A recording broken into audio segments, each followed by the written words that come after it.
Square roots. Tell me what a square root is. It's when like two numbers multiplied.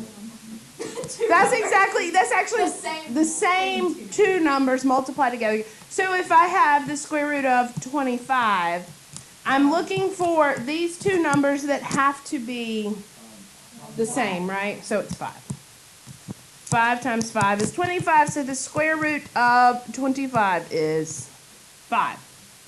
Now, you should have learned in Algebra 1 how to simplify a radical, like if I had the square root of 50. Okay? So you take like the biggest square root. Yep. You find the biggest, I'm sorry about the board, y'all. The biggest square root factor. I'm going to try to write as little as possible because clearly it's not. The biggest square root factor that you can that will go into that, and you split it up because radicals have this neat little property that if you're multiplying, so we know that 25 times 2 is 50. I could write this as the square root of 25 times the square root of 2, right? And the square root of 25 is 5. Now, I'm going to put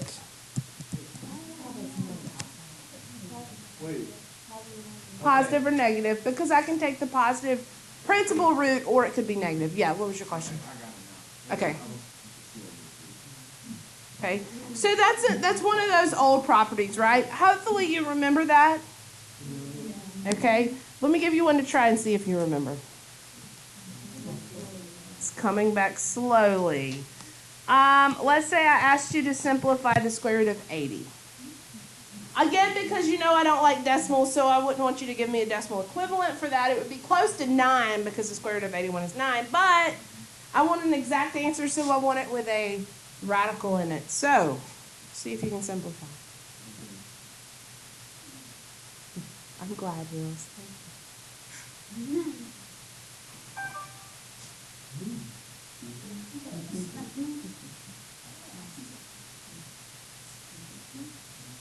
Don't look up if you're still working.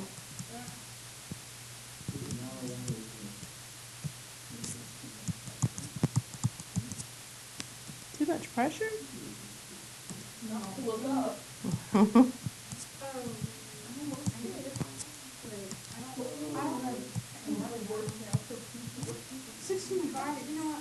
That's right, 16 and 5. I hope you found 16 and 5 were the two factors, 16 being the biggest perfect square. If you have trouble finding the biggest perfect square, come off to the side of your paper and make a list of perfect squares.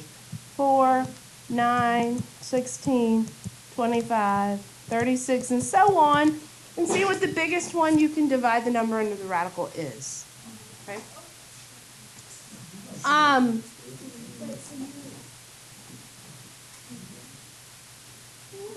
You sure? What if I did this and asked you to simplify?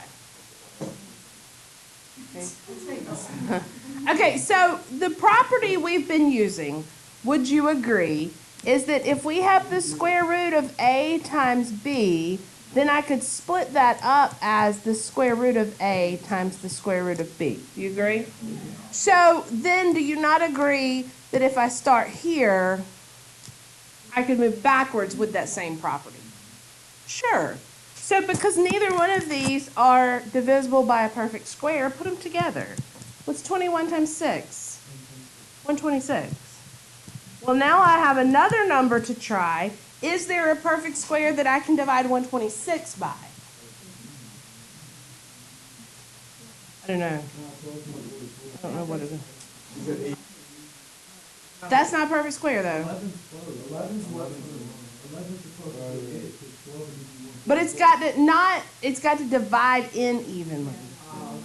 Okay, so I generally, if I didn't know, let's see, 49, 7, 64, 81, 100. I would start somewhere around here. Can I divide 126 by 64 without a remainder? No. How about 49? No. And I would work my way up to see if I could find one that does work.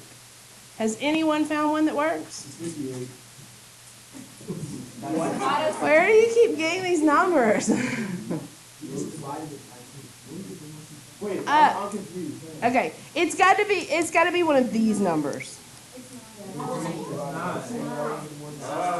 You see what I'm saying? Because if you divide it by 2, that's okay. It's all right. It's all right.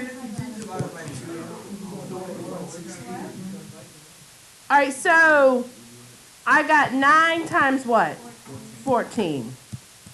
Are we all in agreement there? Everybody but the board who won't work.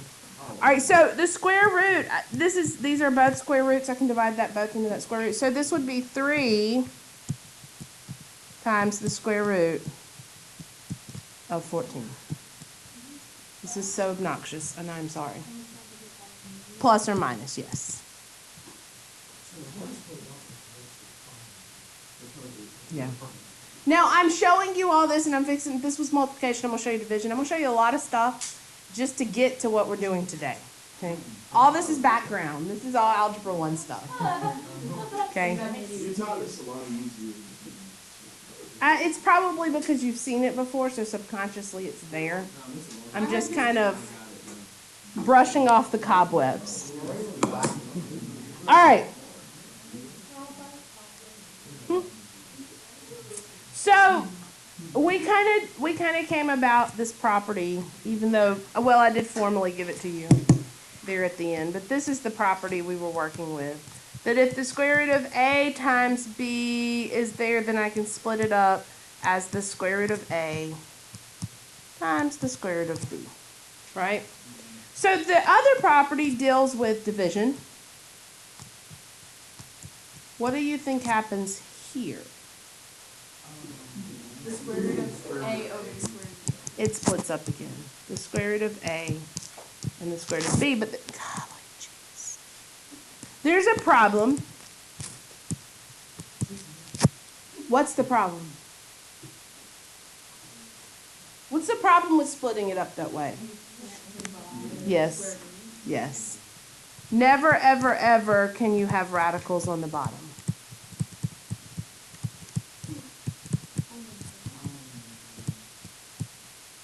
So we need to think about, what do we do if it's there? Okay, bless you. In other words, what if I have 2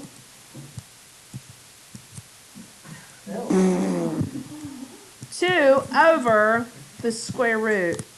Not 5. I wasn't putting 5.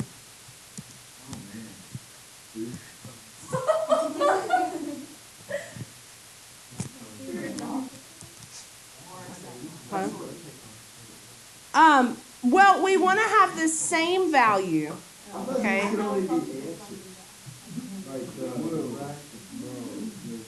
Do what? Say it again. Actually, wrong. All right, so let me ask you this. How do I get rid of the square root in the denominator? Okay, by what? I think. Good job. Good job. All right, so tell me, Corbin, tell us all why we can multiply the top and the bottom by something, by the same something. That's right, but do you know why? All right, so if I'm multiplying, you said the square root of 3, and you said the square root of 3. Is that a bad color? I was just so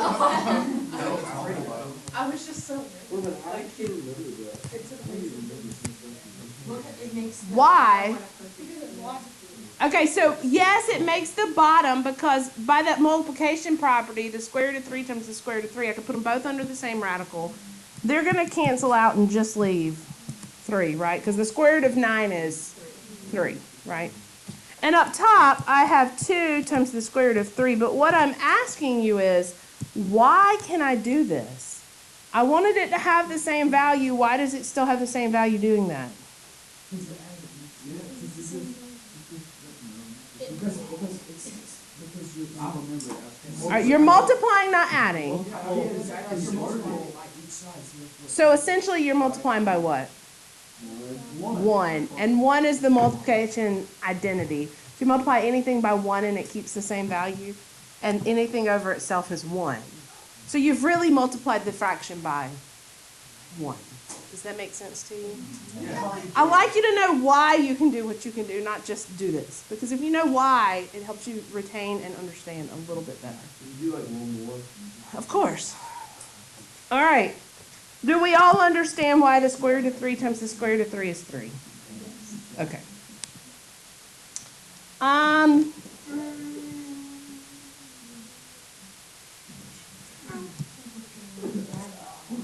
Come on.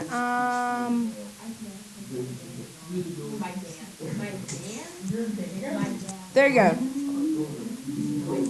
Actually, yeah, let's do this. Let's do this. All right, go. Simplify. Simplify. Wills, you asked for this one. This is 7, right? That's That's 7? 7, yeah.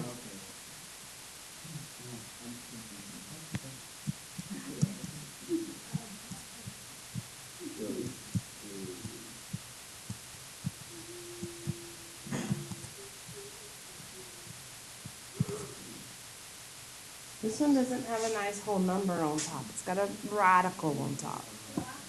Well, we can have radicals on top. Sure. The bottom's the issue. You should try to simplify if you can. What's your idea, Wills? Maybe I could multiply. I got something that. What are you going to multiply it by? Ooh, try again. What? I think the top? You can have a radical in the top, but you can't have one in the bottom. Alright, 7. Radical 7, so square root of 7.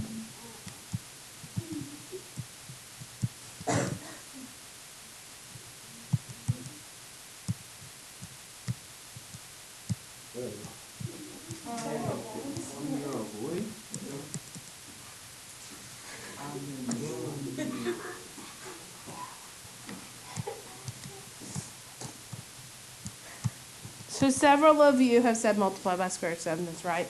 And then, yes, we would need to check to see if we could split that radical up any, and no, we can't do it. So you leave it, and you're A-okay because you have a radical up top and not in the bottom. I do want to throw my plus or minus in front.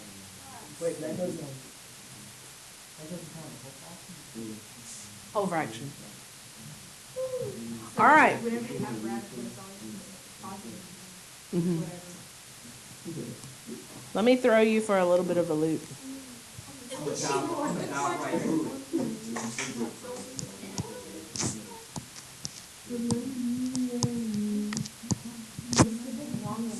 That's an easy one. That's an easy Easy one? Simplify.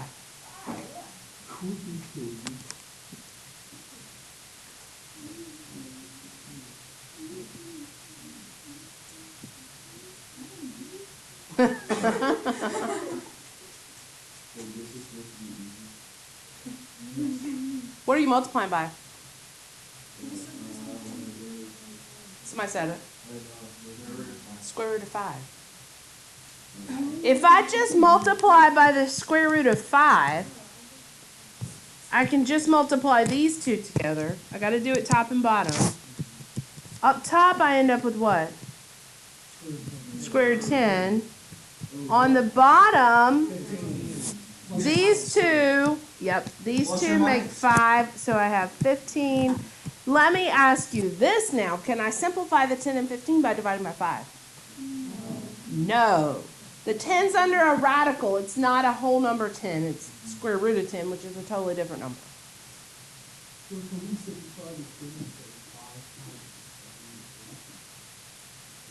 Well, 5 times 4 would be 20. The square root. So that's 2. 5 times 2. Oh, that's the square root of 10. Yeah. All right. Other questions about that one? Oh, that's not nice.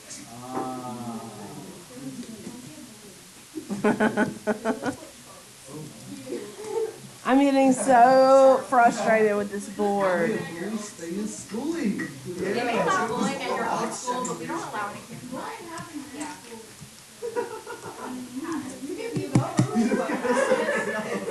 All right. New concept. I'm going to go out on a limb and say no math teacher has ever taught you what to do when the denominator looks like. No. My math teacher. I'm assuming that you don't want us to. Didn't solve it. No decimals. I'm going to teach you a big fancy word for a very easy concept, okay? It's called a conjugate. I've heard this one before. Have you? Okay, but yeah, we're not talking about foreign language or... That's where I've heard it. All right, so a conjugate is when I take this, and I'm going to do a different one. I take this number that's made up of a real number and a radical, okay? And I change the sign in the middle. Nothing else changes but the sign in the middle. Something really neat happens when I multiply conjugates together. So I want you to take a minute and tell me what happens. See if you can figure it out if you multiply these together, which, by the way, since they both have two terms, it's a FOIL. It should. Yes, it should. Multiply these two together. But you're going to have to FOIL them. Oh, yeah, this is negative 45. Because if I multiply them together, since there's a plus or minus, they're both binomials, the only way to multiply them together is to FOIL. Right, so you do it on your paper while I do it. Don't look, don't look, don't look. Wait, do we add the top and the bottom, or multiply the top and the bottom by 7.3? Close. Well, you don't know why yet. I haven't told you. I'm just telling you right now to multiply that. These two things are conjugates, and I want you to see what happens when you multiply them. This is a little sidebar.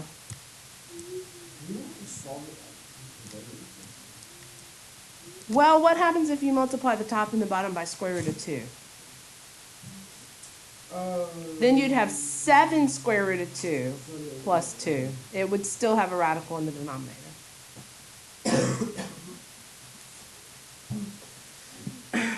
So if you FOILed it out, you should get something that looks like this.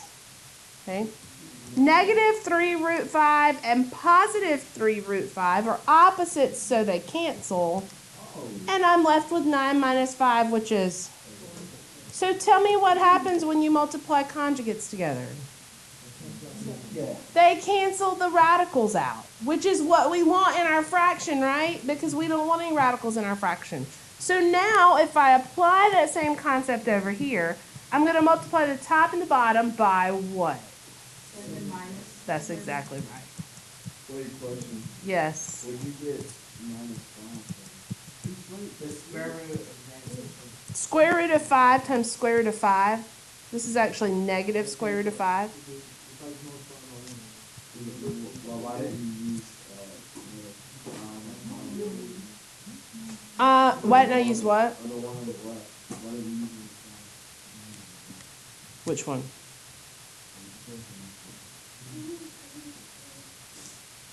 You have my over here? No. Over here. You got 2 5s over there. All right, so I took 3. 3 times 3 is 9, right? And then 3 times negative square root of 5 is negative 3 square root of 5. And then this one is 3 times square root of 5, positive. And then this one is going to be negative, because one of them's negative, and square root of 5 times square root of 5 is 5. Right. Anytime you see the same number being multiplied and both of them are under a radical, it's that number. I do not like writing this slow, and it's still not helping. All right, so start distributing on the fraction up here. It is a lot of work. These are very involved. 3 times 7 is,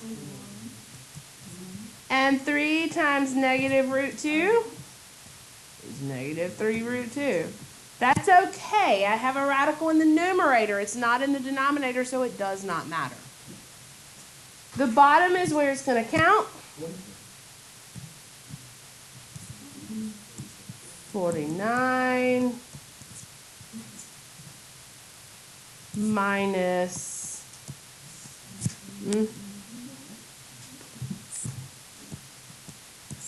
7 root 2 plus, nobody should have problems keeping up with my writing today. Y'all always tell me to slow down. Sure. Sure. That's slow enough for you?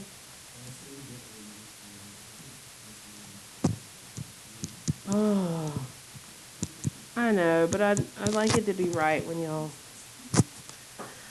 Minus 2. So, can you not subtract 21 minus 3 of that? No, because the 3 is hooked to the square root 2, so that It's would. almost like that's Yes, and or like if it was 21 minus 3x, because there's something hooked to it. Yeah, they're not the same. So you just leave them. All right, so up top, 21 minus 3 root 2, 40. Questions? Here, I may have to re-record this lesson in 4th block, we'll see. We're solving quadratics. So the whole point, I show you all that in order to show you solving quadratics, because you'll use those skills as you solve. The whole rest of chapter 1, in fact, what we've already done also has been, other than the graphing, in order to solve a quadratic for x, right? We factored so that we could solve for x. The whole rest of the chapter are different techniques for solving quadratics, okay? Some work sometimes, others work other times. It's just whatever works with the equation that you're given. So we're going to talk about solving with radicals today. So I need to rewind back to Algebra 1 again.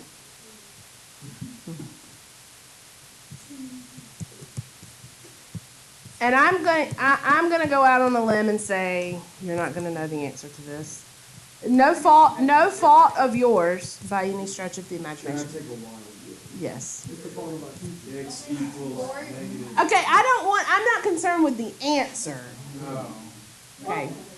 This is a two-step linear equation, which I'm going to imagine most of you could solve in your sleep. At least I hope you could at this point in math. My question is, as you solve it, we all agree that the first step is to subtract 3 from both sides, right? My question to you is, how do you know that's what you do first? Getting x by itself. Why?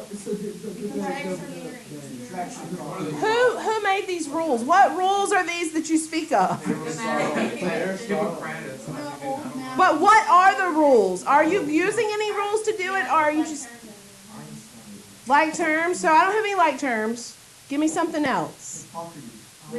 Like when your teacher showed you this, she or he just say subtract then divide? Yes.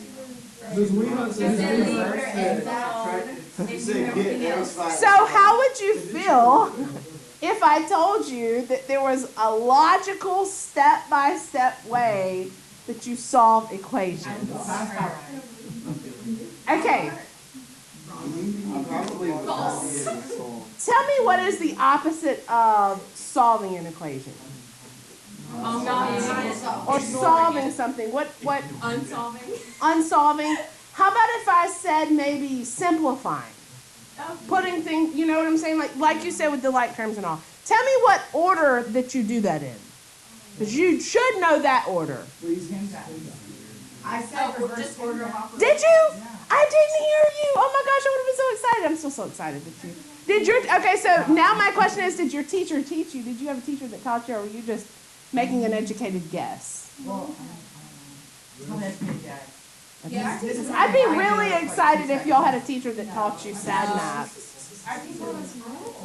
What? It's backwards. No, I remember that. Yay! Yay! Okay. snowboard. It was like. Okay, so when you solve an equation, okay, and the key to these is going to be I only see x written one time. If you see x written more than one time, and that'll make more sense later. Well, like when you're factoring and you're setting each piece to 0, the x is in there twice, right? This wouldn't work as well. You'd have to set up a different way. But whenever you only see x in there one time, you can always sad map your way out of it. So,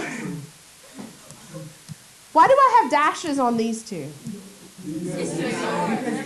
They're exactly the same left to right, right? All right. So my question is now looking at this, outside of parentheses, okay, because that needs to, even though that's at the end, you have to kind of look and go, okay, I'm going to set parentheses aside for the last. And there's no parentheses here. Is there any multiplication or addition done to, any subtraction or addition done to x that I can get rid of first? Yes. The 3. That is why you subtract 3 first. Because that is the first in sad map. Just like you simplify PEMDAS, you solve sad map. Okay? So now I have 2x equals 9. Okay? And now multiply, divide. So I divide by 2. Okay? Now, one other small concept before we actually solve the quadratic. We will have radicals. We will have radicals because if I have, we talk about opposite operations, right? The opposite of addition is subtraction. That's why I subtract to get rid of. The opposite of multiplication is division. That's why I divide to get rid of. So now that we're talking about quadratics, my question is, what's the opposite of squared? Square root, okay? So these two operations are completely opposite and cancel each other out. Do we all agree? Here's where my radical properties are going to come into play, okay? I'm going to have this quadratic equation. I'm going to sad map my way out of it. I'm going to simplify with any radicals that I can, and then I'll be done. So let me show you an example. This lesson is a lot like leading up to it, but the lesson itself is really not that much. We're not in the lesson still? This is the lesson now, solving the quadratics.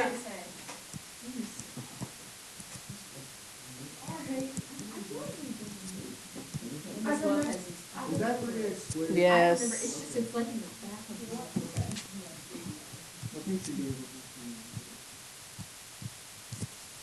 What do I do first? To get x by itself, subtract 5. 1.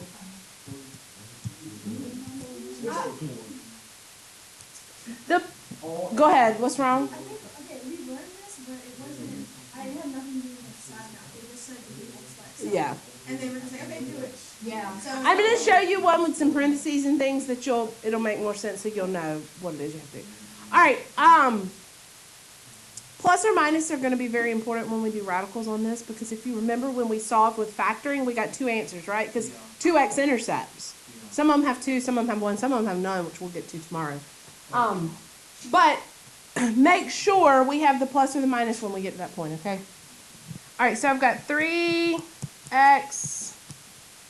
squared equals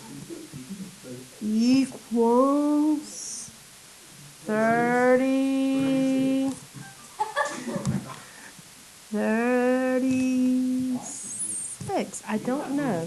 I think I'm gonna you know, I could do that, but no, it's gonna do the same because it's the program. I think I'm gonna install updates and restart whenever I finish. What? No, because I remember I restarted the whole thing, and this is the only thing open on my computer right now. All right, what do I do now?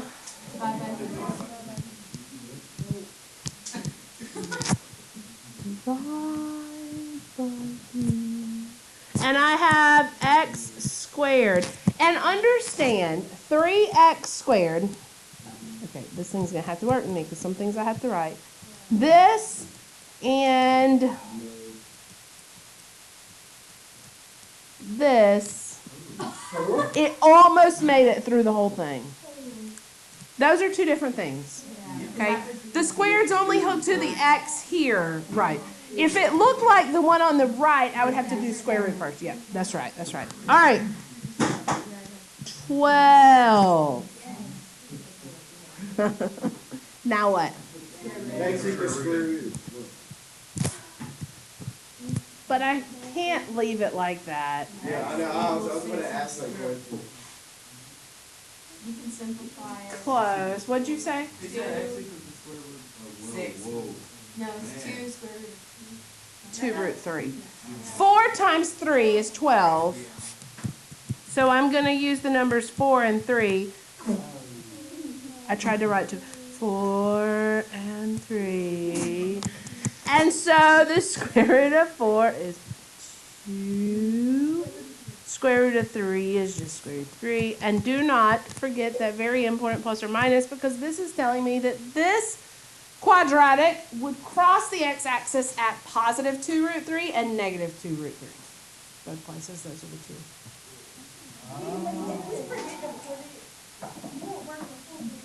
Not the whole thing, but I will take points off because you got half the. If you only have 2 root 3, you only have half the solution. Right, right. Let me show you another. I'm going to show you at least 2 more and then I'll be done. Wait, Yeah, at the end of class.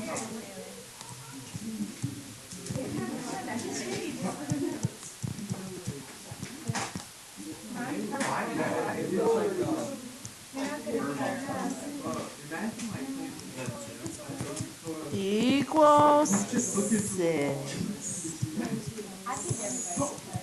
Okay, take a look at this one. So this is more on our level now. Okay? This is more up to an Algebra 2 level instead of an Algebra 1 level where we were. I need to solve for x, so I need to get x by itself. Now students always, and on the test there's one that looks almost just like this. And every time students will write x plus 3 twice, try to FOIL it out, distribute the 1/5 and try to get, no, why, what? You see that x is only written one time in this equation? Do you see that? Even though it's a quadratic, x is only written one time. SAD math it. SAD math it. So, plus 1, you're exactly right, because while, I think it hears me talk too fast and it does that. So, even though there's an addition in the parentheses, that is inside parentheses, so we need to do that. I wasn't even going fast. There we go. 1/5 times x plus 3 squared. Oh! Happy face. It was. It's making me sad, though. I think it's like jokes on me. It's laughing at me. Because you're trying to get x by itself, so you're working on the side that x is on. It's like order of operations. Backwards. It's 10 dollars. Yeah, that's exactly what it is. I'm not even going to change colors because let me not. All right, what's being done now that I can get rid of? The 1/5. Okay, so I heard divide by 1/5. I say, That's exactly what I would do. I don't ever divide by a fraction because that's messy.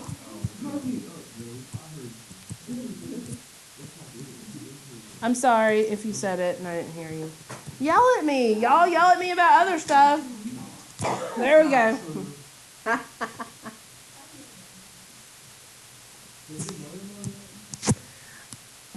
All right. I got x plus 3, 35. Yes. You mean the right side? Can we square root of x plus 3? No, that's 5 over 1. Now, what did the x squared plus? Oh, I crossed them out. I marked them out because they canceled. All right, so now, Square root x plus exponent now. Look, what happens is, okay, I can do the whole thing. That is okay. Wait, why does that? I'm not there yet. Why is that? Because the next thing in my order is exponents. Inside parentheses is, Canceling it out. yep, always opposite things that cancel it out. My question to you is, can I split up root 35?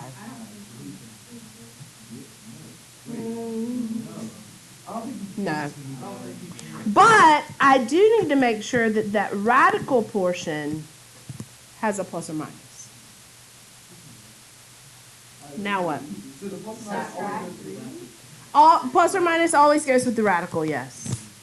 Minus 3. All right, so I have x equals, I generally write the whole number first and then do the plus or minus. So it makes a little more sense to me. It's literally saying 3 plus square root of 35 or 3 minus the square root of 35. But if you did plus or minus square root 35 minus 3, that's okay. Do not do 35 minus 3. Do not say square root of 32. That's not right. Okay? That's big wrong. Are we okay? So is that the whole answer? That's the whole answer. No, we still have it. Okay. Notice I have 2 answers. All right, let's do one more. Uno mas, uno mas. Let's do one where we have to use one of the skills we just learned.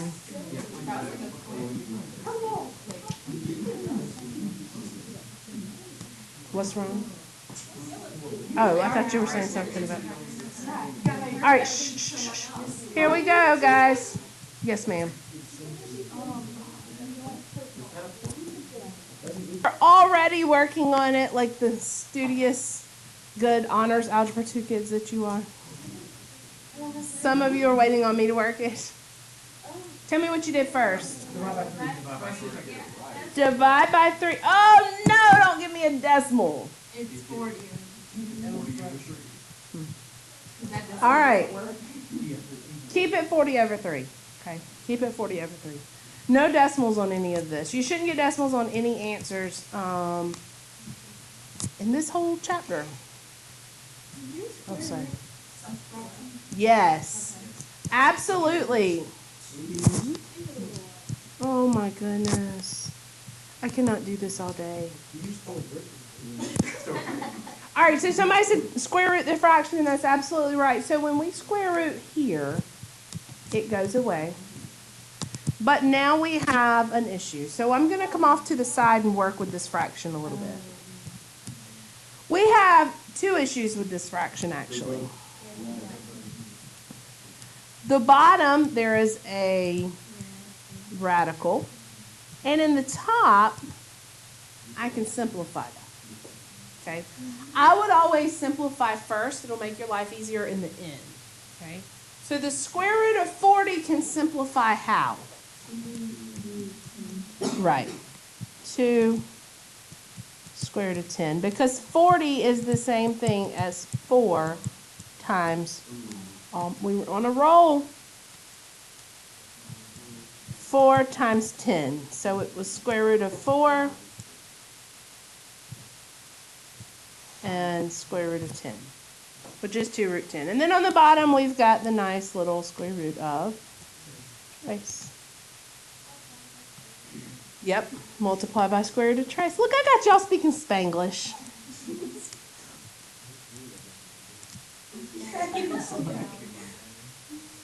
All right. I can combine the radicals. Don't worry about that 2 that's on the outside. Okay. Put what's under the radicals together. So I got 2 square root of what? Does anything else simplify? Can 30 break down? Nope. So yep. So if that ended up being the square root of 32, I'd do 16 and 2 and go ahead and break it down. 4 root 2. Yes, yes. If you have a situation like that, if you had 2 square root of 32, okay, 16 and 2, this is multiplied right here, so it would be 2 times 4 times the square root of 2. If you also had something like 2/4, could you simplify that to? Absolutely. So if in the bottom of this there was a, I don't know, a 16, that would be, I do need more markers, this is horrible. Square root of 2 over 2. Oh, wait, oh, because. Divide by 8. As long as it's not in this. Yep, you just can't mix the radical and the coefficient together. Like you can't do operations on both. You wouldn't simplify the 2 and the 16, you'd simplify the 8 and 16. Yes. I promise I'm almost done. This is like almost done. All right, I'm going to do the plus or minus square root of 30 over 3. And I'm going to go ahead and add the 2 to both sides. When you do it, you can tack it on the end. I would put it in the front. It's a little less convoluted. It's just pretty math to put it in the front. 2 root. Now, if you wanted to go through and find common denominators and combine these two, you certainly could. I say why. Why? The back of the book may, I'm not sure.